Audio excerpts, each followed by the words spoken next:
Quais são os próximos passos para a gente oficializar essa situação desse estado?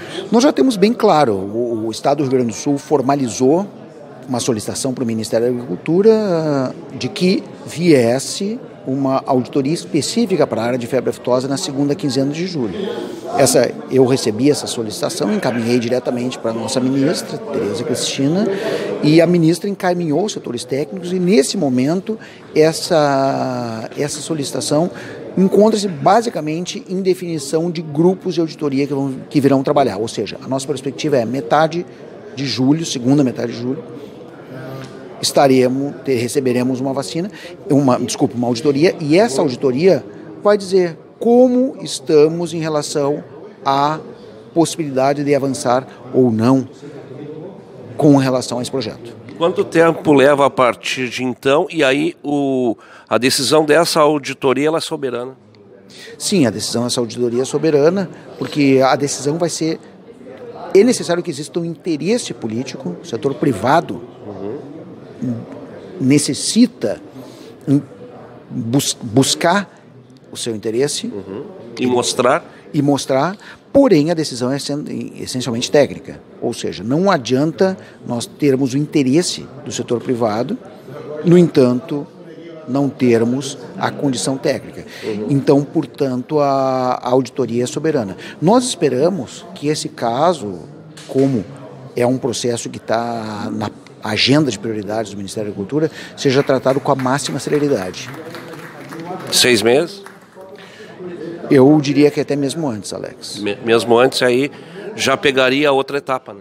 É possível, é possível. É difícil a gente prever nesse momento, mas é bem possível. O senhor participa de um organismo internacional que trata dessa questão da sanidade.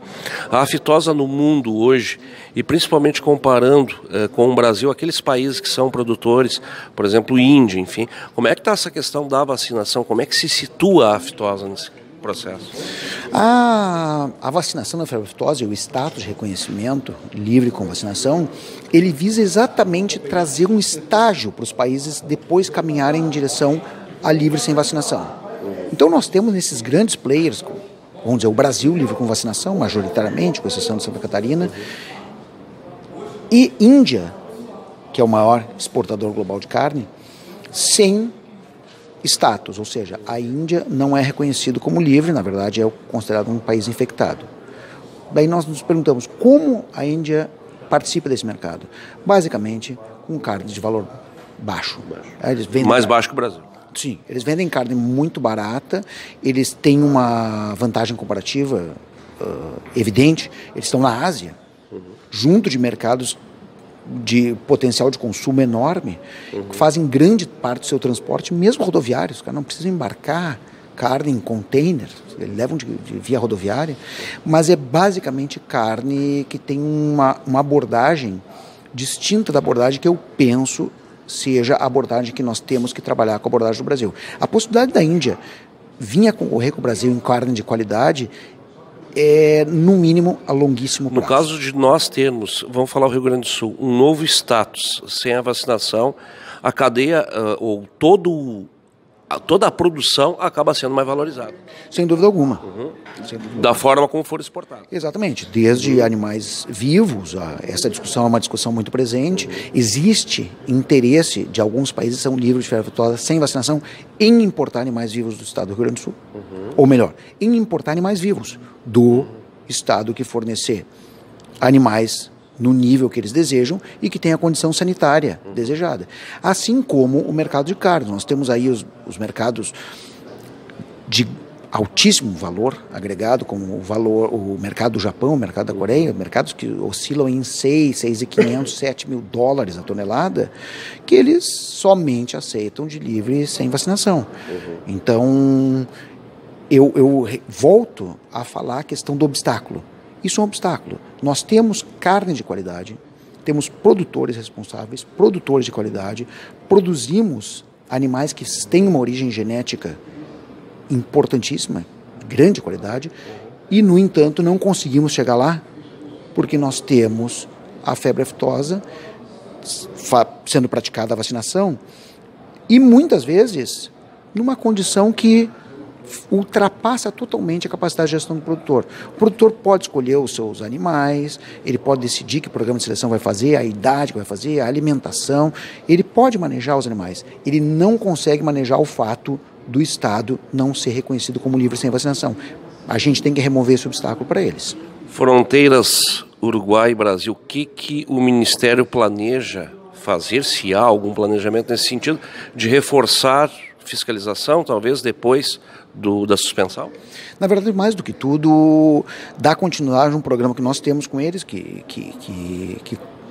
segue em curso, que é um programa de vigilância integrada.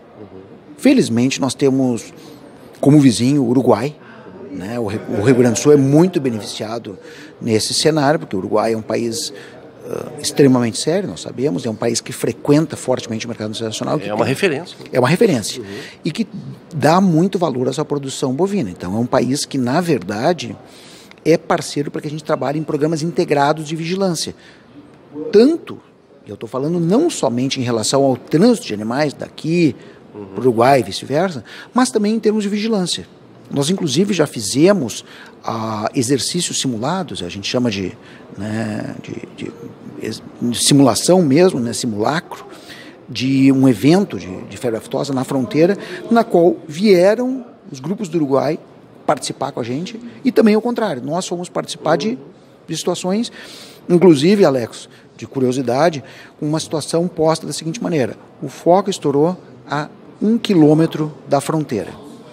Ou seja, o foco estava no Brasil e estava no Uruguai simultaneamente. Esse era o exercício. Como a gente faria para mobilizar todo mundo? Essa é a visão. Nós temos uma agenda de reuniões com o Serviço Veterinário do Uruguai, uma agenda trimestral de reuniões, e já temos uma ação de colaboração em diversas áreas, inclusive na raiva, ou melhor, em raiva. Colaboramos com as ações dos uruguaios, quando eles começaram, tiveram seus primeiros focos em raiva dos herbívoros, em 2007. Então, a gente já tem uma tradição de compartilhar essas ações e de dividir, inclusive muita confiança. Felizmente, eu reforço, nós temos a fronteira com o Uruguai. Né? Tem algumas fronteiras... Argentina. A fronteira da Argentina tem uma facilidade inegável, que é o fato dela ter o Rio Uruguai no caminho, né? Então ela é bem menos permeável. Agora, a grande verdade é o seguinte: independente se acontecer o foco na fronteira da Argentina ou no sudeste do Brasil, é a região toda que perde, né? Não tem dúvida, não tem dúvida. Para o mundo, nós somos um bloco regional. É bem por isso que a estratégia de evolução que foi definida, ela pensa em fazer zonas. Porque as zonas vão se protegendo. Vamos dizer, como é hoje Santa Catarina. Santa Catarina, se nós tivermos Santa Catarina na zona livre sem vacinação, se nós tivermos um foco aqui no Rio Grande do Sul, Santa Catarina não é afetada. Ela está à margem. E essa é a ideia. As zonas elas vão avançando de maneira individual, precisamente com uma estratégia de proteção mútua, enquanto se estabiliza. E é claro, Alex, só retomando para concluir a questão das fronteiras, que é importante, todo esse processo se baseia também no fato da condição sanitária da América do Sul ter evoluído barbaramente. Claro. Ela é incomparável. A situação que nós tínhamos, vamos dizer, há 20 anos atrás, 25 anos atrás, é incomparável em relação ao que nós temos hoje. Muito obrigado. Te agradeço e uma vez mais, parabéns à Conexão Rural e à FEBRAC por organizarem esse importante evento. É extremamente importante a gente poder disseminar essas informações e trazer. O fundamental é a gente ter a oportunidade de discutir com todos os atores e colocar tudo muito claro, inclusive escutar novas ideias, trazer novas demandas, né, e junto construir, pavimentar esse caminho do futuro, que está chegando. Nosso futuro é brilhante. Nós temos, Alex, que enxergar esse processo menos como o progresso, mas sim como uma remoção de um obstáculo ao empreendedor. O produtor, o frigorífico, a cadeia produtiva, eles são empreendedores. Eles têm que tirar da sua agenda qualquer obstáculo que impeça eles de sonhar com um mercado de maior valor agregado, produzir novas linhas de produto, acessar consumidores impensados antes por uma restrição que, na verdade, não é uma restrição do produtor. O produtor trabalha e merece ir adiante nas suas possibilidades de mercado.